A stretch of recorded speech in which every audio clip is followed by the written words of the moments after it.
سورہ کاف کے 5ویں رکوع کی آیات ہیں جو اس وقت میں نے آپ کے سامنے تلاوت کی ہیں، یہ آیت نمبر 32 سے 44 تک ہیں۔ سورہ کاف کے بارے میں ہم جانتے ہیں کہ نبی اکرم صلی اللہ علیہ وسلم نے اس سورہ مبارکہ کی بڑی فضیلت بیان کی ہے۔ یہ بھی بتایا ہے کہ جو جمعے کے دن اس سورہ مبارکہ کی تلاوت کر لے اسے اللہ تعالیٰ ایک نور عطا کر دیتے ہیں جو اگلے جمعے تک اس کے ساتھ شامل رہتا ہے۔ ویسے تو سارا قرآن مجید ہی نور ہے، لیکن خاص طور پہ اس سورہ مبارکہ کے بارے میں آپ نے فرمایا۔ اور نور کا کام کیا ہوتا ہے؟ روشنی دکھانا، اندھیرے سے نکالنا، روشنی میں لانا، اور روشنی سے چیزیں نکھر کر سامنے آ جاتی ہیں۔ یعنی جو کنفیوژن ہوتی ہے، جو چیزیں ملتبس ہوتی ہیں، آپس میں گڑبڑ ہوتی ہیں، وہ اگر چھٹ کے علیحدہ علیحدہ ہو جائیں اور انسان مغالطوں سے نکل آئے اور اسے اپنی راستہ صاف سیدھا دکھائی دینے لگے، ہر طرح کی کنفیوژن ختم ہو جائے، تو یہ روشنی تو گویا ایک ایسی روشنی اللہ تعالیٰ اس کے لیے پوری 7 دنوں کے لیے اس کے ساتھ کر دیتے ہیں۔ اگلے جمعے اس نے پھر تلاوت کر لی، پھر اس سے اگلے ہفتے کے لیے اس کو روشنی مل گئی۔ بعض روایات میں یہ بھی ہے کہ جہاں بیٹھ کے وہ تلاوت کرتا ہے وہاں سے لے کے خانہ کعبہ تک ایک روشنی اللہ تعالیٰ اس کے لیے معین کر دیتے ہیں۔ تو یہ سورہ مبارکہ پوری اس کی یہ فضیلت ہے۔ اس میں سے ایک رکوع یہ ہے۔ اس سورہ مبارکہ میں اصل میں جو مضمون آیا ہے وہ یہ ہے، چونکہ ایک حدیث میں یہ بات بھی آئی ہے کہ جو فتنے ہوں گے مختلف، ان میں سب سے جو بڑا فتنہ ہوگا وہ آخری دور میں دجال کا فتنہ ہوگا۔ چھوٹے چھوٹے دجال بھی ہوں گے، ایک بڑا دجال بھی ہوگا۔ حدیث میں آتا ہے 30 دجال ہوں گے، اور دجال کا کام کیا ہوتا ہے؟ دھوکہ دینا، فریب دینا۔ وہ ہوتا کچھ ہے اور بن کے کچھ آتا ہے۔ فراڈیا، یعنی ہمارے اپنے لفظ میں اس کا ترجمہ کریں تو فراڈیا اس کا ترجمہ ہوگا، بیروبیا فراڈیا۔ صورت کچھ اور ہے، اندر کچھ اور ہے، یہ دجال ہے۔ تو مختلف دجال ہوں گے، لیکن جو سب سے بڑا دجال ہوگا وہ آخری زمانے میں آئے گا، اور وہ اتنا بڑی بلا ہوگی کہ حضرت نوح علیہ السلام سے لے کے محمد رسول اللہ تک جتنے نبی آئے ہیں انہوں نے اللہ سے اس کے فتنے کی پناہ مانگی ہے، اپنے لیے بھی اور اپنی امتوں کو خبردار بھی کیا ہے اس کے فتنے سے، اتنی بڑی بلا ہوگی۔ تو روایات میں ہے کہ اس سورہ مبارکہ کی اولین 10 آیات جو حفظ کر لے گا ان کو حفظ جان بنا لے گا، پڑھتا رہے گا، تو اگر وہ اس دجال کے سامنے ان آیات کو پڑھ لے گا تو اس کے فتنے سے محفوظ ہو جائے گا۔ تو اس سورہ مبارکہ میں اصل میں ہر طرح کے فریب کا، مسلمانوں کو پردہ چاک کرنے کے مختلف جو ہے وہ بتائے گئے راستے، کہ کدھر کدھر سے دجل آتا ہے، کدھر کدھر سے فریب آتا ہے، کدھر کدھر سے آدمی دھوکے میں مبتلا ہوتا ہے۔ تو ایک دھوکہ تو یہ ہے کہ انسان کے پاس طاقت آ جائے، دقیانوس والی بادشاہ بن جائے، تو وہ پھر اللہ والوں کو ستاتا ہے، جیسے اصحاب کہف کا واقعہ ہے۔ ایک معاملہ اب یہ آیا ہے جو یہاں پہ بیان ہو رہا ہے، اس کو ہم پڑھ لیتے ہیں، آپ خود سمجھ جائیں گے، پھر ہم اس کا اطلاق کریں گے آج کے حالات پر۔ پہلے تو سمجھ لیتے ہیں کہ اللہ تعالیٰ نے ہمارے سامنے واقعہ کیا بیان کیا ہے، اور یہ جو واقعہ بیان کیا یہ مثال کے طور پر بیان کیا، یعنی یہ خود واقعہ بیان کرنا کوئی مقصود نہیں ہے، بلکہ وہ مثال ہے، اس واقعے سے سبق حاصل کرنا ہے ہمیں، اس واقعے سے اپنے لیے عبرت حاصل کرنا ہے ہمیں، اپنے لیے لائے عمل بنانا، نصیحت حاصل کرنا، روشنی حاصل کرنا، نور حاصل کرنا، یہ ہے ہمیں۔ اور یہ ہمارے دور میں اصل میں یہ والا مغالطہ سب سے زیادہ ہوتا ہے۔ ابھی ہم پڑھیں گے تو اندازہ ہو جائے گا کہ مغالطہ کیا ہے۔ فرمایا وَاضْرِبْ لَهُمْ مَثَلًا، ان لوگوں کے لیے مثال بیان کیجئے۔ مثال اللہ خود بیان کر رہے ہیں، لیکن چونکہ نبی اکرم صلی اللہ علیہ وسلم کی زبان مبارک سے وہ بیان ہوگی تو حضور کو مخاطب کر کے آپ بیان کیجئے ان کو یہ مثال۔ رجلین، 2 آدمیوں کی مثال ہے۔ جعلنا لأحدہما جنتین، ان 2 میں سے ایک کو ہم نے 2 باغ دیے تھے، من اعناب، دونوں باغ انگوروں کے باغ تھے۔ یعنی آپ کو پتہ ہے عرب میں انگور تو بہت اعلیٰ فصل ہے، اور اس سے ہر چیز حاصل ہوتی ہے، اسی سے جو ہے نا وہ شراب بھی کشید ہوتی ہے، اسی سے سرکہ بھی بنتا ہے، وہ اسی کو ڈرائی کر کے ساوکی بنا لیتے ہیں، منقہ بناتے ہیں۔ تو یہ ایک بڑی وہاں کی یوں سمجھے خوشحالی کی ضامن ایک فصل ہے۔ اس کے 2 باغ ہیں، ایک بھی نہیں ہے، 2 ہیں، اور انگوروں کے باغ ہیں۔ وَحَفَفْنَاهُمَا بِنَخْلٍ، اور ان باغوں کو ہم نے ان کی حفاظت کی تھی کھجوروں سے، اس لیے کہ انگور خود کھڑا نہیں ہو سکتا، آپ کو پتہ بیل ہوتی ہے، اس کے لیے آپ کو کوئی نہ کوئی سہارا اسے دینا پڑتا ہے، کوئی اس کے لیے جو ہے وہ پلر لگانے پڑتے ہیں۔ پہلے وقت میں کہتے ہیں اسے کو جو لکڑی کے ہوتے تھے اسے کہتے ہیں ٹٹیاں کھڑی کرنا، جن کے اوپر بیل کھڑی کر دیتے ہیں۔ اب عام حالات میں وہ بڑی ہلکی سی بیل ہوتی ہے، لیکن جب اس کے ساتھ انگور لگ جاتے ہیں وہ بہت بھاری ہو جاتی ہے۔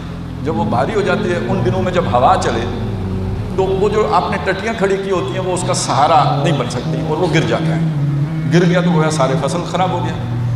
تو انگور کے باغ کو سب سے بڑا خطرہ ہوا سے ہوتا ہے، کیونکہ اس کا اپنا تنا ہے نہیں جس پر وہ کھڑا ہو، کوئی نہ کوئی مصنوعی سہارا آپ نے لینا ہوتا ہے۔ وہ مصنوعی سہارا ٹیکنالوجی کا دور تو تھا نہیں، آج تو ہمارے ہاں لوہے کے پلر لگا دیتے ہیں نا، آج سیمنٹ کے پلر لگا دیتے ہیں، تو یہ تو بڑے مضبوط ہوتے ہیں، لیکن اس وقت آپ لکڑی کا کوئی سہارا دیں گے وہ ٹوٹ جائے گی، کیونکہ اس پہ اتنا وزن ہوگا، اوپر سے آواز زور کی آئی وہ کھڑی نہیں رہ سکے گی۔ اس چیز سے بچانے کے لیے اس کے گردا گرد کھجور کی باڑ تھی۔ اب آپ سوچئے نا 100 فٹ کھڑے درخت ہیں اس کھجور کے، ہوا کا جتنا زور کا بھی جو جھونکا آئے گا وہ باغ کو آ کے اتنے پریشر سے نہیں لگے گا، کیونکہ وہ سارا کھجوریں سنبھالتے ہیں، لہٰذا اس کی حفاظت تھی گویا، وہ گر نہیں سکتا تھا، اس لیے کہ وہ کھجوروں کے باڑ چاروں طرف لگی ہوئی تھی۔ فَحَفَفْنَاهُمَا بِنَخْلٍ وَجَعَلْنَا بَيْنَهُمَا زَرْعًا۔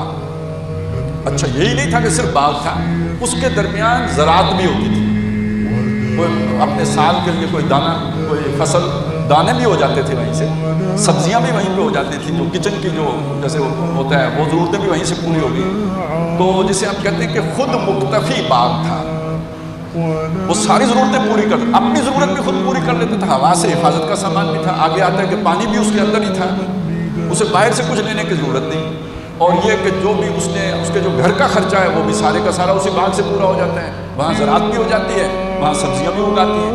وَجَعَلْنَا بَيْنَهُمَا زَرْعًا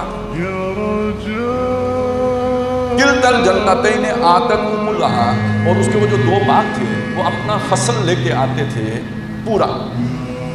یہ بھی ہوتا ہے نا عام طور پہ آپ نے درختوں کا اگر کوئی تھوڑا بہت کام کیا ہو تو یا کھیتی باڑی میں بھی اس طرح ہو جاتا ہے، ایک سال فصل اچھی ہوتی ہے، اگلے سال فصل کم ہوتی ہے، یعنی یہ ادھر بھی جو ہے نا ایک سائیکل چلتا رہتا ہے، تو اس کا معاملہ یہ نہیں تھا، ہر سال بھرپور فصل لے کے آتے تھے باغ، اللہ نے برکت دی ہوئی تھی۔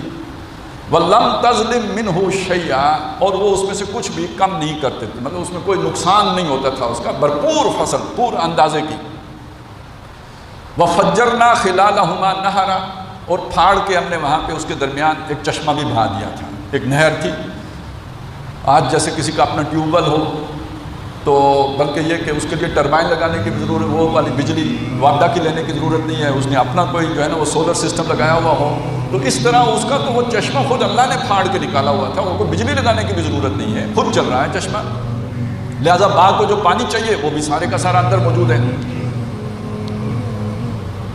وَكَانَ لَهُ ثَمَرٌ، اور اس کا پھل بھی تھا۔ اب یہاں پھل، یہ کانا لہو اس شخص کا پھل تھا، تو درخت کا پھل کیا ہوتا ہے؟ جو سیب کا پھل سیب ہے اور انگور کا پھل انگور ہے، انسان کا پھل کیا ہے؟ اولاد ہے، اس کی اولاد بھی تھی، وَكَانَ لَهُ ثَمَرٌ، اس کی اولاد بھی تھی، یعنی دو ہی چیزیں تو اس زمانے میں ہوتی تھی نا جی، آپ کے پاس مال ہے، دانے ہیں پورے سال کے، اور بیٹے ہیں، کیونکہ اس زمانے میں تھانہ کچہری تو ہے نہیں نا، قانون کی حکمرانی نہیں ہے، طاقت ہے جس کے پاس وہ سروائیو کرے گا، تو جس کے بیٹے ہوں گے تو حفاظت کے لیے بیٹے موجود ہیں، وَكَانَ لَهُ ثَمَرٌ، اس کے بیٹے بھی تھے۔ اب یہ جو چیزیں اسے دنیا میں حاصل تھیں، ان چیزوں نے اس کا دماغ خراب کیا، اس نے یہ نہیں سمجھا، یعنی اس سے اس کے اندر شکر پیدا ہونے کے بجائے تکبر پیدا ہو گیا۔ اس نے یہ سمجھا کہ جب مجھے یہ ساری سہولتیں حاصل ہیں تو پہلی بات تو یہ ہے کہ یہ میری اپنا حسن تدبیر ہے، یہ جو جن کو پاس نہیں ہے نا یہ بیوقوف لوگ ہیں، ان میں صلاحیت ہی نہیں ہے، نہیں دیکھیں نا میں نے محنت کیا، میرے پاس اتنا کچھ ہے، یہ بھی محنت کرتے ہیں، ان کے پاس بھی ہوتا، تو میں، اور دوسری بات یہ کہ میں بہت سمجھدار آدمی ہوں، جتنی سمجھ میرے پاس ہے اتنی سمجھ دوسروں کے پاس نہیں ہے، اگر دوسروں کے پاس اتنی سمجھ ہوتی تو وہ بھی تو کوئی اس طرح کا باغ بنا لیتے نا، ان کے پاس بھی مال و اسباب ہوتا، ان کے پاس بھی اتنی دولت ہوتی، وہ بھی ویسا ہی منصوبہ بنا لیتے جیسا منصوبہ میں نے بنایا ہے۔ اب آپ کو پتہ ہے کہ انسان پیدائشی طور پہ تو امیر نہیں ہوتا، یہ بھی پیدائشی طور پہ امیر نہیں تھا، اس کا بچپن بھی کسی کے ساتھ گزرا ہوگا، کسی کے ساتھ کھیلا کودا ہوگا، جوانی کا ابتدائی دور بھی کسی اپنے جو جیسے لنگوٹیے یار ہوتے ہیں اس طرح کا اس کا کوئی دوست تھا، بچپن کا ساتھی، اس سے ملاقات ہوئی، ہو سکتا ہے باتوں باتوں میں اس نے کچھ کہا ہوگا کہ کچھ اللہ کے لیے صدقہ خیرات بھی کرنا چاہیے، اللہ کا خوف بھی کرنا چاہیے، تم پر تو اللہ کی بڑی نعمتیں ہیں، ہو سکتا ہے اس نے یہی کہا ہو کہ تم پر اللہ کی بڑی نعمتیں ہیں، اس کو چڑ چڑھ گئی ہوگی، کیونکہ جو آدمی یہ سمجھ رہا ہو کہ یہ میرے زور بازو کا نتیجہ ہے، جو آدمی یہ سمجھ رہا ہو کہ یہ میری محنت کا نتیجہ ہے، جو آدمی یہ سمجھ رہا ہو کہ یہ میری سمجھداری، میری منصوبہ بندی، میری پلاننگ کا نتیجہ ہے، یہ جو مجھے سارا ملا ہے، جب آپ اسے کہیں کہ یہ اللہ کی نعمت ہے تو اسے چڑ بڑی چڑھتی ہے، وہ پسند نہیں کرتا اس بات کو، وہ چاہتا ہے میری تعریف کی جائے کہ آپ تو بہت سیانے آدمی ہیں، آپ نے کیا کمال کیا ہے، یہ باقی تو بڑے بیوقوف ہیں، ان کے پاس کچھ نہیں ہے، آپ کے پاس اتنا کچھ ہے، آپ اس معمولی گھر میں پیدا ہو کے تو آپ نے اتنی بڑی دولت اکٹھی کر لی، اتنا کچھ حاصل کر لیا، آپ تو بڑی ہی صلاحیت کیا، اب وہ خوش ہوگا۔ لیکن اگر آپ یہ کہیں کہ یہ تو اللہ نے بڑا احسان کیا، اسے غصہ آتا ہے کہ یہ مولوی نہ خود کام کرتے ہیں اور جو کام اور محنت کر کے کچھ حاصل کر لے یہ نہیں مانتے کہ اس کی محنت ہے، کہتے یہ اللہ نے آپ پر احسان کیا ہے، تو اسے چڑچڑی ہوگی۔ تو جب اس کے اس ساتھی نے اسے یہ بات سمجھائی کہ بھئی اللہ کا تم پر احسان ہے، تو اب اس کا جو ذہن ہے، جو اس کا اندر ہے، جو اس کی سوچ ہے، وہ باہر نکلی۔ فَقَالَ لِصَاحِبِهِ وَهُوَ يُحَاوِرُهُ، اس نے کہا اپنے اس ساتھی سے، اپنے صحبت کرنا جو اس کے ساتھ بیٹھا ہوا تھا دوست، اس سے کہا جبکہ وہ اس سے بات چیت کر رہا تھا، انا اکثر منکا مالا واعز نفرا، میں مال میں بھی تم سے زیادہ ہوں اور نفری، اب یہ دیکھیے وہ بیٹے ہیں نا میرے پاس، نفری آگے نفر، نفر کہتے ہیں وہ جو بھی آپ کے پاس افرادی قوت ہے، تو نفری بھی میرے پاس زیادہ ہے، دولت بھی میرے پاس زیادہ ہے، غلبہ میرا ہے تیرے اوپر۔ یہ بات اسے کیوں کہنی پڑی؟ وہ جو بندہ جس کے ہاتھ میں مال و اسباب نہیں ہے، وہ حکیم انسان ہے، وہ دانا آدمی ہے، وہ وائز مین ہے، وہ اسے نصیحت کر رہا ہے، تو یہ اسے کہتا ہے، اصل میں کہنا یہ چاہتا ہے کہ تم اپنی نصیحتیں چھوڑو، یہ میری نفری دیکھو، یہ میرے اسباب دیکھو، یہ ثبوت ہے کہ میں تم سے عقل مند ہوں، یہ دلیل ہے اس بات کی کہ میں تم سے زیادہ سمجھدار ہوں، تم صرف باتیں کرنا جانتے ہو، گفتار کے غازی ہو، وگرنہ یہ کہ میرے اسباب اور میرے ذرائع اور میرا یہ جو میرے پاس نعمتیں ہیں ان کو دیکھو، یہ میرے زور و بازو کا نتیجہ۔ اس کا مطلب یہ کہ نصیحت مجھے تمہیں کرنی چاہیے، تم مجھے کیوں نصیحت کرتے ہو؟ انا اکثر من کا مالا واعز نفرا۔ اب یہ مکالمہ اس کے ساتھ کیا، اندر جو اس کے سوچیں پک رہی ہیں وہ کیا ہیں؟ وَدَخَلَ جَنَّتَهُ وَهُوَ ظَالِمٌ لِنَفْسِهِ، وہ اپنے باغ میں داخل ہوا، اسی ترنگ میں، اسی سوچ میں، اسی خیال میں، وہ اپنی جان کے اوپر ظلم کر رہا تھا، مطلب یہ کہ انہی سوچوں میں ڈوبا ہوا تھا، اسی مغالطے میں مبتلا تھا، اس دولت کا جو خمار تھا اور وہ جو اس کی جو نفری تھی اولاد، اس اولاد کا جو خمار تھا، اسی خمار میں وہ داخل ہوا اپنے باغ میں۔ وَهُوَ ظَالِمٌ لِنَفْسِهِ، اب چونکہ اس نے کہا ہوگا کہ دیکھو دنیا ہمیشہ نہیں رہنی ہے، یہی کہتے ہیں نا، اب مولوی لوگ یہی کہتے ہیں نا، دنیا ہمیشہ نہیں رہنی ہے، عروج کے بعد زوال ہوتا ہے، پھر جوانی کے بعد بڑھاپا آتا ہے، پھر بندہ مرتا ہے، باغ بھی اجڑ جاتے ہیں، کاروبار بھی ویران ہو جاتے ہیں، مندہ بھی آ جاتا ہے، بیماری بھی آ جاتی ہے، دکھ بھی آ جاتے ہیں، اولادیں بھی ختم ہو جاتی ہیں، یہی کچھ سمجھایا ہوگا۔ اچھا کچھ بھی نہ ہو تو قیامت تو آنی ہی ہے نا، اللہ نے پوچھنا تو ہے ہی نا۔ اب وہ اس کی وہ باتیں اس کے ذہن میں ہیں اور اپنے اندر جو اس کے خیالات ہیں وہ ظاہر ہو رہے ہیں۔ کہتا ہے قال ما اظن ان تبید هذه ابدا، اپنے باغ کا اچھا طرح جائزہ لیا اس نے، وہ سارا دیکھا، اس نے کہا میں تو یہ نہیں سمجھتا کہ یہ کبھی بھی برباد ہوگا، مجھے نہیں لگتا کہ میرا کاروبار سکڑ جائے گا، مجھے نہیں لگتا کہ میری نوکری چلی جائے گی، مجھے نہیں لگتا کہ میری یہ حیثیت ختم ہو جائے گی، یہ انفلوئنس ختم ہو جائے گا، میرا اقتدار چھن جائے گا، میں تو جو ہمیشہ کا اقتدار لے کے آیا ہوں، 15 سال تو کم از کم لکھوائی کے لایا ہوں نا، اتنا تو ہے ہی ہے نا، تو میرا اقتدار چلا جائے گا، میری نوکری چلی جائے گی، میرا یہ کاروبار سمٹ جائے گا، میرا باغ اجڑ جائے گا، میں نہیں یہ سمجھتا، یہ ویسے مجھے ڈراوا دے رہا ہے، ویسے مجھے میرا دوست جو ہے نا وہ میرے رنگ میں بھنگ ملا رہا ہے، میں ایسا نہیں سمجھتا۔ وَمَا أَظُنُّ السَّاعَةَ قَائِمَةً، بلکہ میں تو یہ بھی نہیں سمجھتا کہ قیامت ہوگی،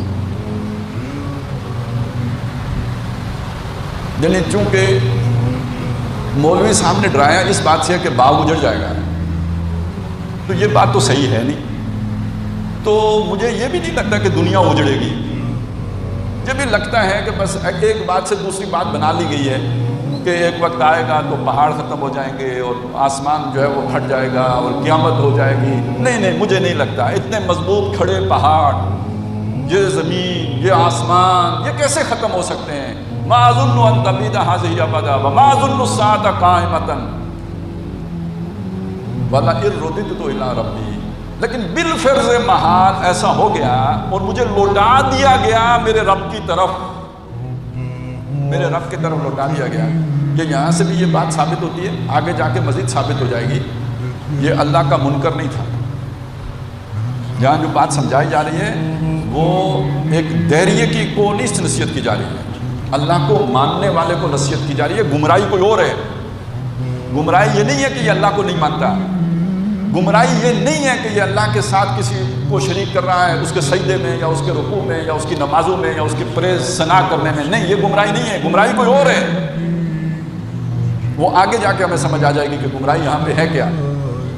کہتا ہے وَمَا أَظُنُّ السَّاعَةَ قَائِمَةً وَلَئِن رُدِدتُّ إِلَىٰ رَبِّي لَأَجِدَنَّ خَيْرًا مِنْهَا مُنْقَلَبًا، لیکن بالفرض محال اب اگر میں چلا ہی گیا رب کے پاس، یعنی رب کو مان رہا ہے، اگر میں اس کے پاس چلا ہی گیا تو مجھے اس کے پاس ملے گا اس سے زیادہ، اس سے بہتر، اس سے اچھا، اس سے بڑھ کر۔ کیوں؟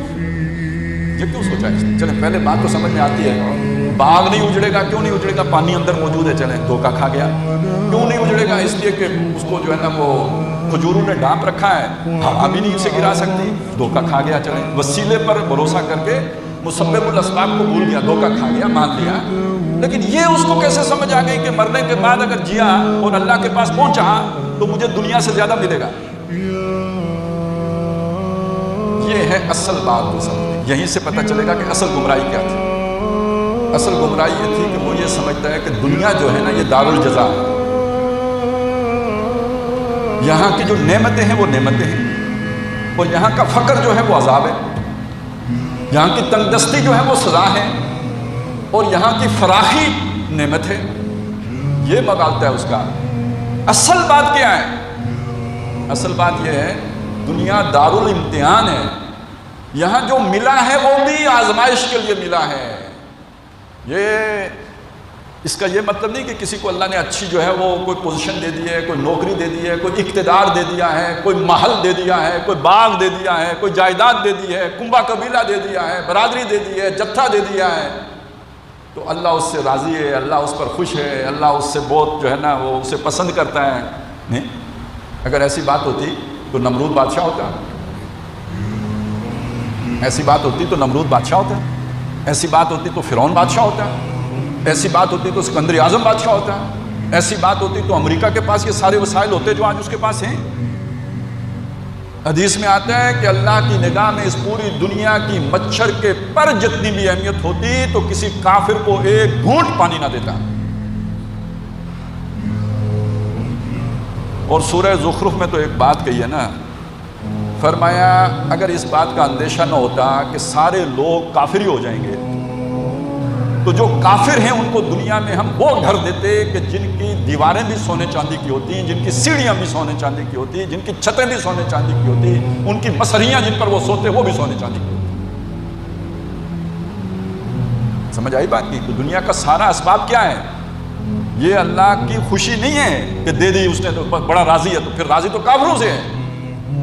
چنانچہ اللہ کہتا ہے کہ ان کو اللہ اقتدار دیتا ہے، ان کو مال و اسباب دیتا ہے، سب کچھ دیتا ہے، لیکن اس سے یہ غلط فہمی نہ پیدا کر لینا اپنے اندر کہ اللہ تعالیٰ ان سے محبت کرتا ہے۔ واللہ لا یحب الظالمین، اللہ ظالموں سے محبت نہیں کرتا ہے۔ لیکن ظالم یہ سمجھتے ہیں کہ یہ چونکہ سارا ہمیں مل گیا اس لیے اللہ ہم سے خوش ہے، اللہ ہم سے راضی ہے، تو اگر ہم لوٹ کے اللہ کے پاس گئے تو چونکہ وہ ہم سے خوش ہے لہذا وہاں اس سے زیادہ دے گا، کیونکہ یہ تو مولوی بھی کہتے ہیں وہاں اس سے زیادہ ہوگا، تو زیادہ ہوگا تو پھر وہ بھی ہمارا ہوگا نا۔ یہ ہے اصل میں سب سے بڑا مغالطہ، سب سے بڑا دجل، سب سے بڑا فریب جو انسان کو لائق ہو جاتا ہے۔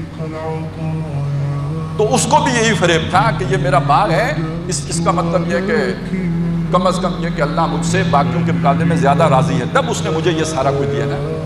ھذا من فضل ربی، ہم دنیا ہی کو ھذا من فضل ربی سمجھتے ہیں، قرآن نے فضل ربی اس کو نہیں کہا ہے۔ جس کو ہدایت مل گئی ذالک فضل اللہ یؤتیہ من یشاء، اللہ نے محمد الرسول اللہ کو بھیجا، والذی بعث فی الامیین رسولا منہم یتلو علیہم آیاتہ ویزکیہم ویعلمہم الکتاب والحکمہ وإن کانوا من قبل لفی ضلال مبین وآخرین منہم لما یلحقوا بہم ذالک فضل اللہ یؤتیہ من یشاء۔ یہ اللہ کا فضل ہے جس سے وہ نوازتا ہے جس کو چاہتا ہے۔ یعنی محمد الرسول اللہ جو پیغام لے کے آئے قرآن مجید، جو اس کے ساتھ جڑ گیا وہ ہے جس پر اللہ کا فضل ہوا ہے۔ جس کو آخرت میں جنت مل گئی اس پر اللہ کا فضل ہوا ہے، ذالک فضل اللہ، یہ اللہ کا فضل ہے۔ یہاں تو خیر حلال کیا، رشوت کے پیسوں کی جو ہے نا وہ بلڈنگ کھڑی کر کے اوپر لکھ دیتے ہیں ذالک فضل اللہ ھذا من فضل ربی۔ تو بہرحال یہاں پہ اس بات کو سمجھ لیجئے کہ اس کو یہی مغالطہ ہو گیا کہ مجھ پر اللہ کا بڑا فضل ہے، لہٰذا اول تو قیامت ہوگی نہیں، تو ہوئی تو یہ فضل وہاں بھی ہوگا، یہاں ہے تو وہاں کیوں نہیں ہوگا۔ قال لہ صاحبہ، اب اس اللہ والے نے اس کو جواب دیا،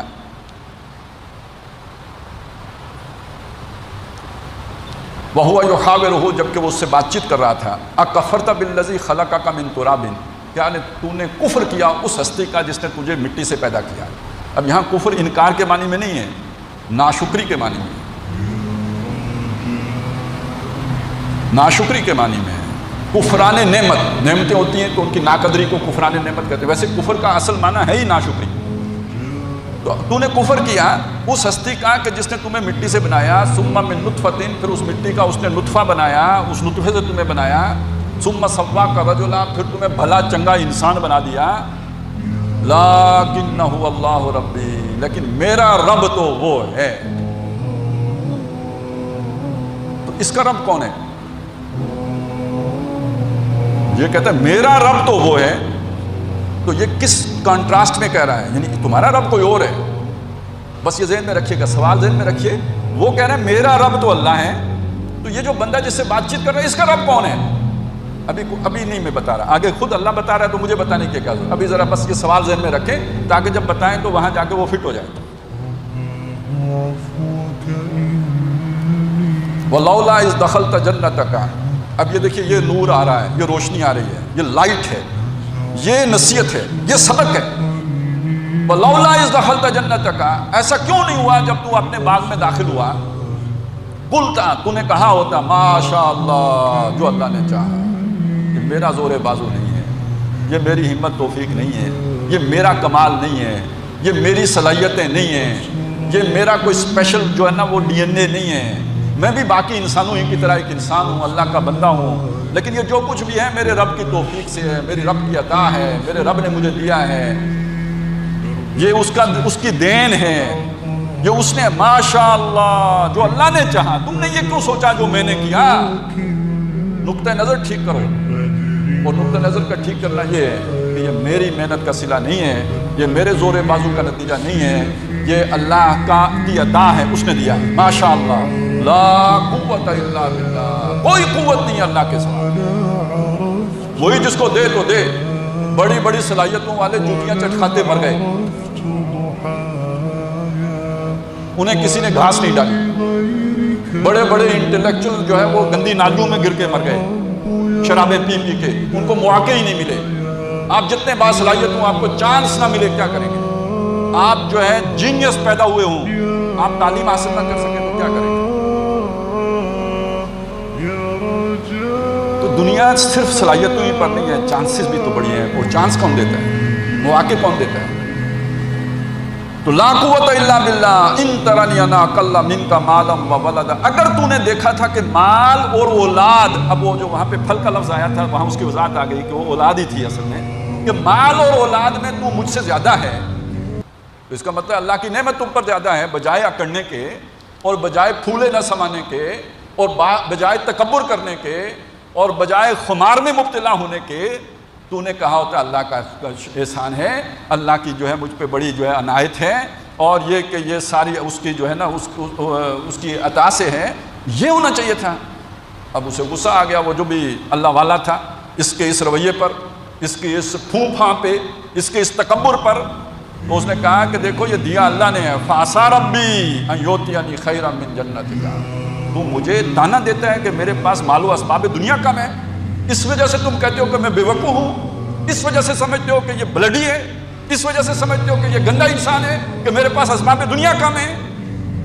فَعَسَىٰ رَبِّي أَن يُؤْتِيَنِي خَيْرًا مِّن جَنَّتِكَ، تو امید ہے کہ میرا رب مجھے تیری جنت سے، تیرے باغ سے بڑھ کر عطا کرے گا.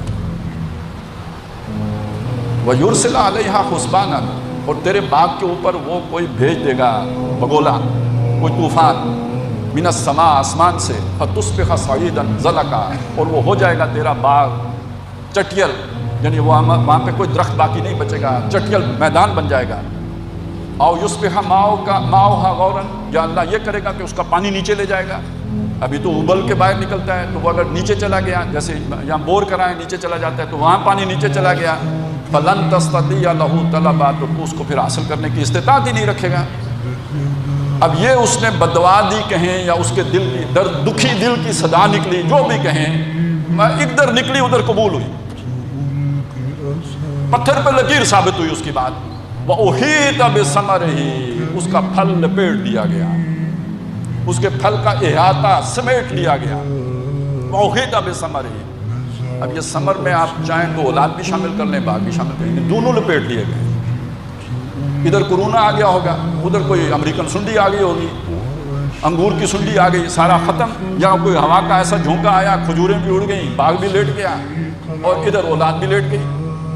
وَأُحِيطَ بِثَمَرِهِ فَأَصْبَحَ يُقَلِّبُ كَفَّيْهِ عَلَىٰ مَا أَنفَقَ، وہ ہو گیا تلیاں ملتا، ہاتھ ملتا رہ گیا اس خرچے پر جو اس نے اس باغ میں کیا تھا. انویسٹمنٹ بھی ڈوب گئی، نفع تو ادھر رہا، جو انویسٹمنٹ تھی وہ بھی ڈوب گئی، ٹوٹل لاس ہو گیا، سب ختم. فَأَصْبَحَ يُقَلِّبُ كَفَّيْهِ عَلَىٰ مَا أَنفَقَ فِيهَا وَهِيَ خَاوِيَةٌ عَلَىٰ عُرُوشِهَا، وہ باغ گرا ہوا تھا اپنی ٹٹیوں پر، دڑام گرا، سب ختم، ہر شے بیٹھ گئی. وَيَقُولُ، اب اسے سمجھ آ گئی. دیکھیں کچھ لوگ ہوتے ہیں سوچ کر سمجھ لیتے ہیں یا سمجھانے سے سمجھ لیتے ہیں، کچھ لوگ ہوتے ہیں جب تک انہیں چوٹ نہ وجے، سٹ نہ وجے، ان کو سمجھ نہیں آتی. لیکن یہ بھی عقل مند لوگ ہوتے ہیں. انتہائی بے وقوف آدمی تو وہ ہوتا ہے کہ جس کو سر پر سیب گرے اسے پھر بھی نیوٹن کا قانون معلوم نہ ہو سکے. یہ آخری درجے میں بے وقوفی کی بات ہے کہ آدمی کی انگلی جل جائے اور اسے پتہ نہ لگے کہ آگ جلاتی ہے، پھر بھی نہ سیکھے، پھر وہی غلطی دہرائے. تو غلطی سے سیکھ لینا بھی سمجھداری ہے، لیکن بڑی سمجھداری یہ ہے کہ آپ بغیر غلطی کیے سمجھ جائیں، اور درمیانی بات یہ ہے کہ کسی کے سمجھانے سے سمجھ جائیں. اس کا معاملہ یہ ہوا کہ خود سمجھ آئی نہیں، دوسرے کے سمجھانے سے بھی نہیں سمجھا، لیکن یہ کہ جب قدرت نے، اللہ تعالیٰ نے ایک جو ہے اسے تھپڑ رسید کیا قدرت کے ہاتھوں، اب وہ فوری سمجھ گیا، صحیح بات اس کی زبان پر آ گئی، اور وہ اب وہ جو اس کی گمراہی تھی وہ کھل جائے گی، اس کی اپنی زبان سے کھل رہی ہے.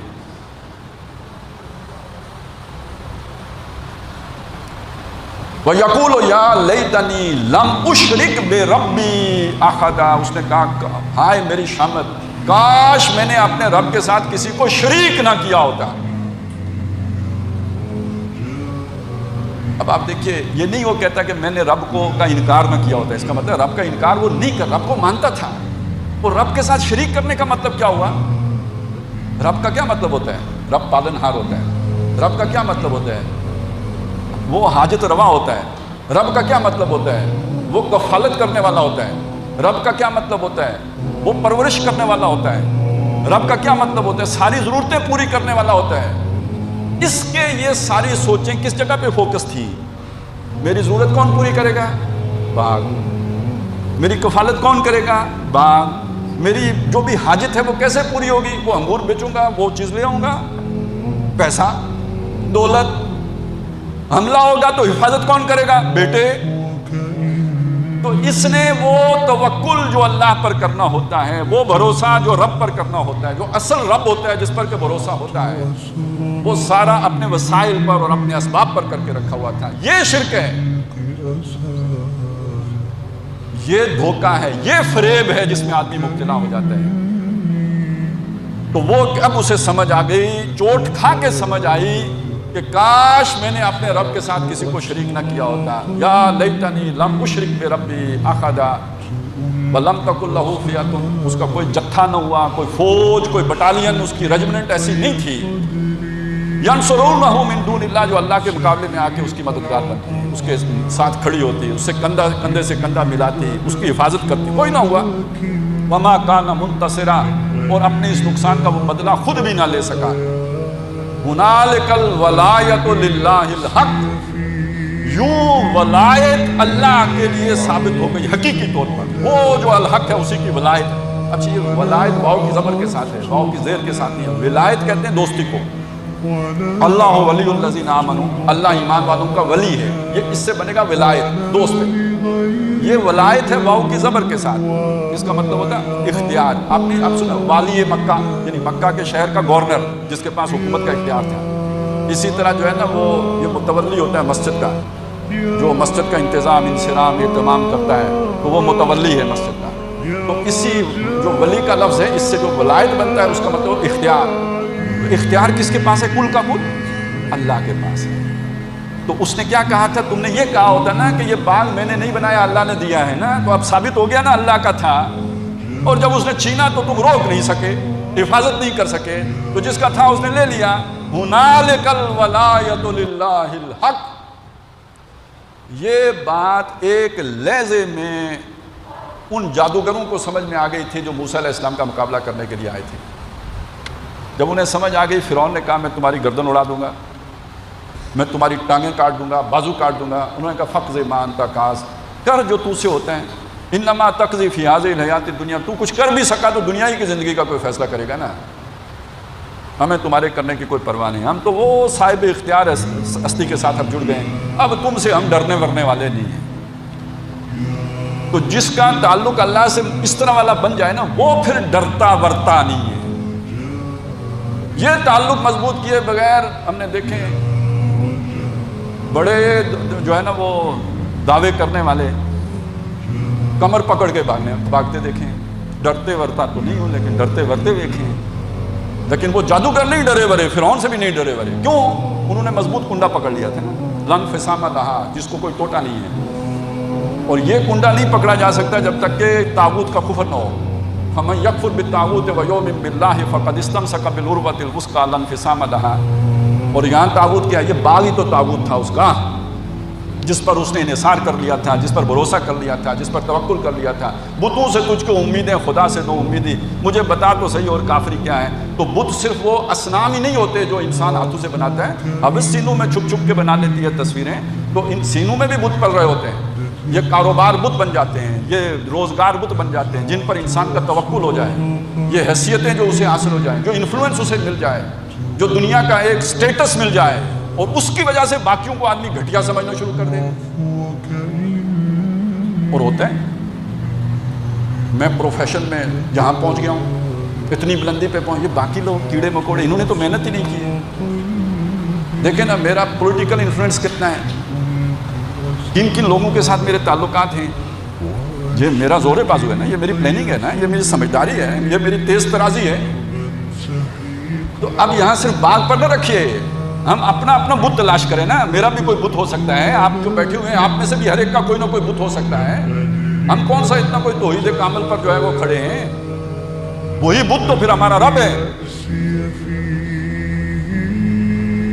وہ کاروبار کی صورت میں بھی ہو سکتا ہے، وہ پروفیشن کی صورت میں بھی ہو سکتا ہے، وہ جاب کی صورت میں بھی ہو سکتا ہے، کہ جس پر ہم پھولے نہ سماتے ہوں، اور جس پر ہم جو ہم اتراتے ہوں، اور جس کی بنیاد پر ہم دوسروں کو گھٹیا سمجھتے ہوں، اور سمجھتے ہوں کہ یہ تو بیکار لوگ ہیں، اور جس کی وجہ سے ہم سمجھتے ہوں کہ یہ ہے اللہ کا فضل جو ہمیں حاصل ہو گیا ہے، اور یہ ہم سے چھنے گا نہیں، اور یہ ثبوت ہے کہ آخرت میں اس سے بڑھ کر ملے گا۔ تو یہ بت ہے، پھر دنیا میں اللہ توڑ دے، اللہ کی رحمت ہے۔ یہ بت اللہ دنیا میں توڑ دے، اللہ کی رحمت ہے کہ انسان توبہ کر کے اللہ کے پاس جائے، عمر کے جس حصے میں بھی ٹوٹ جائے۔ یہ بت قائم رہے، یہ دنیا ملتی رہے، یہ باغ نہ اجڑے جیسا کہ اس کا اجڑا، اس کا مطلب سمجھ نہیں آئے گی بندے کو کبھی بھی، اسی مغالطے میں اللہ کے سامنے جا کے پیش ہوگا کہ اس نے رب تو کسی اور کو بنایا ہوا تھا، یہ برباد ہو گیا، یہ تباہ ہو گیا۔ جس کا دنیا میں نقصان ہو جائے لیکن سمجھ آ جائے یہ فائدے میں رہ گیا، اس پر اللہ نے مہربانی کی، اس پر اللہ نے عنایت کی، اللہ نے احسان کیا کہ اس کو سمجھا دیا، مرنے سے پہلے سمجھا دیا۔ جس کو انہی مغالطوں میں مبتلا رکھا اور مزید دیتا رہا اور دیتا رہا اور گمراہ کرتا رہا، یعنی کہ یہ استدراج ہے. سنستدرجہم من حیث لا یعلمون. ہم انہیں چڑھا کے لے جائیں گے اس راستے سے, وہ سمجھیں گے ہم آگے بڑھ رہے ہیں, ہم ترقیاں کر رہے ہیں, ہم بھلائیاں پا رہے ہیں. حقیقت میں وہ دوری سے دوری کی طرف جا رہے ہوں گے. تو ہنالک الولایۃ للہ الحق, یوں ثابت ہو گیا اختیار سارے کا سارا اللہ کے لیے. وخیر ثوابا وخیر عقبا, بدلہ دینے کے اعتبار سے بھی سب سے بہتر وہ ہے. آپ نے باغ پر محنت کی, باغ تو اجڑ گیا. آپ نے دن رات ایک کر کے 90% نمبر لے کے کسی جو ہے وہ کسی پروفیشن میں آپ آگے نکل گئے, یہ ہمیشہ تو نہیں رہے گا. اور چھوڑیں یار, اتنی بات سوچیں, بندہ 60 سال سے اوپر جاتا ہے, اس کی یادداشت اس کا ساتھ چھوڑنا شروع کر دیتی ہے. وَمَن نُعَمِّرْهُ نُنَقِّصُهُ فِي الْخَلْقِ, جس کو ہم بوڑھا کر دیتے ہیں, عمر رسیدہ کر دیتے ہیں, اس کی خلقت میں کمزوری پیدا کر دیتے ہیں. بجائے آگے بڑھنے کے وہ بچہ بننا شروع ہو جاتا ہے. یار اتنی ہی نہیں سمجھ آ رہی کہ جو عمر آگے بڑھے گی جوش جوانی گھٹے گا اور ذوف پیری بڑھے گا. تو اس سے سمجھ لینے کی بات ہے کہ اصل باقی کیا رہنا ہے. نہ آپ کی صلاحیت کوئی باقی رہنی ہے, نہ آپ نے جو کمائیاں کی ہیں وہ باقی رہنی ہیں, نہ جو آپ نے محل کھڑے کیے ہیں وہ باقی رہنے ہیں, نہ جو کاروبار بنائے ہیں وہ باقی رہنے. یہ تو باقی نہیں رہنے ہیں. یعنی اپنی جگہ پہ باقی رہ بھی جائیں تو آپ نے تو یہاں سے ہجرت کر ہی جانی ہے, چھوڑ ہی جانا ہے. تو پھر باقی بدلہ کون سا پھر باقی رہنے والا؟ جو اللہ کے پاس ہے. جو اللہ کے پاس ہے وہ باقی رہ جائے گا, وہ سیف ہے, وہ محفوظ ہے, وہ ضائع نہیں ہوگا. تو ایک بات تو یہ ثابت ہوئی کہ اختیار سارے کا سارا اللہ کے پاس ہے. ایک اور بات ثابت ہوئی, وہ کیا ہے کہ ثواب بھی بدلہ, ثواب بنا بدلہ, یعنی جو بھی ہم کسی بھی شے کا جو پے بیک جو ہم اس پر انویسٹ کرتے ہیں اور اس کے نتیجے میں جو ہمیں ملتا ہے یہ ثواب ہے. ہم نے کاروبار پہ لگایا, کاروبار نے جو ہمیں دیا یہ ثواب ہے. تو جو ہم نے اللہ کے لیے محنت کی وہ ہے جو باقی رہ جانے والی ہے. جو ہم نے باقی دنیا کی خاطر محنت کی یہ تو چھن جانے والی ہے. نبی صلی اللہ علیہ وسلم نے اس کو بڑی خوبصورتی سے سمجھایا ہے. آپ کے گھر میں بکری ذبح ہوئی, آپ تشریف لے گئے باہر, جب واپس آئے تو پوچھا گھر والوں سے کہ وہ جو بکری ذبح کی تھی اس میں سے باقی کچھ بچا؟ حضرت عائشہ رضی اللہ تعالیٰ عنہ نے فرمایا ما بقی منہا الا قطفھا, بکری میں سے باقی کچھ نہیں بچا, سب بانٹ دی, اللہ کی راہ میں دے دی, ایک اس کی دستی بچ گئی ہے. حضور نے فرمایا بقیہ کلھا الا قطفھا, ساری بکری تو بچ گئی ہے سوائے دستی کے, کیونکہ وہ ہم کھائیں گے خرچ ہو جائے گی, کنزیوم ہو گئی. جو اللہ کی راہ میں دے دی وہ بچ گئی. وہ خیر ثوابا, وہ بدلے کے اعتبار سے بھی بہت بہتر ہے. وخیر عقبا, انجام کے اعتبار سے جو ہمیشگی کا انجام ہے, جو دائمی نعمتیں ہیں اور سہولتیں ہیں, اس کے اعتبار سے بھی وہی سب سے بہتر ہے. تو میں واپس جہاں سے بات شروع کی تھی وہاں لے کے جاتا ہوں کہ یہ سورہ مبارکہ کون سی ہے جس میں یہ مضمون آیا ہے, جس کو نبی صلی اللہ علیہ وسلم نے بیان فرمایا کہ یہ روشنی دینے والی صورت ہے, یہ دجل سے پناہ دینے والی صورت ہے. وہ جو مختلف دجل ہیں ان میں سے ایک دجل کیا ہے؟ میرا کاروبار میرا دجل ہے, میرا باغ میرا دجل ہے, جن چیزوں پر میرا تکیہ ہے وہ میرا دجل ہے. ہر آدمی کا اپنا اپنا دجل ہو سکتا ہے, وہ اسے خود پہچاننا ہے, وہ اسے خود دیکھنا ہے. اس دجل سے نکلیں گے تو وہ روشنی ملے گی کہ جس روشنی کو ہم ایمان کہتے ہیں. اس دجل سے نکلیں گے تو وہ حکمت ملے گی, وہ وزڈم ملے گی کہ جس کے نتیجے میں حقائق انسان پر منکشف ہوتے ہیں. اللہ تعالیٰ ہمیں توفیق عطا فرمائے کہ ہم اس مادہ پرستانہ دور میں, جب گلوبل لیول پر یہی سوچ ہے, اسی مادہ پرستی کی سوچ ہے, اس میں وہ حقائق دیکھنے کے قابل ہو سکیں جو قرآن مجید جس کی طرف ہماری رہنمائی کرتا ہے.